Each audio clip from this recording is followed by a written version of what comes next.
Welcome. In this video, I'm going to guide you step by step on how to find all shared voice messages inside a chat on Telegram for PC.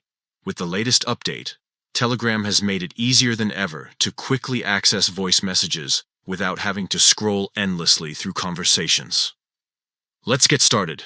First, open the Telegram application on your PC. Make sure you're logged into your account and that your chats are fully loaded. Once you're on the main screen, scroll through your chat list and find the conversation where you want to check the voice messages. Simply click to open that chat. Now that you're inside the conversation, look at the top of the chat window and click on the chat's name or profile picture. This will open the chat's information page. From here, you'll see several options and tabs that allow you to browse all kinds of shared content like photos, videos, files, and more. What we want to focus on is the section that's specifically for voice messages. Next, click on the Voice Messages tab.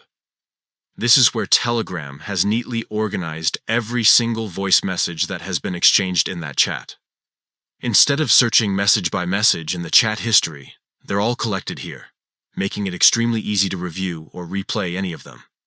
Once you enter the Voice Messages section, you'll be able to scroll through the list.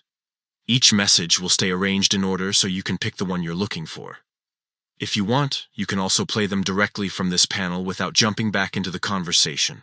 This works for both one-on-one chats and group chats, so it's a simple way to manage audio content in any type of conversation.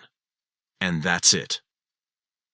By following these quick steps, opening Telegram, selecting your desired chat, clicking the chat's name, and heading into the Voice Messages tab, you'll instantly find every audio clip that's been shared.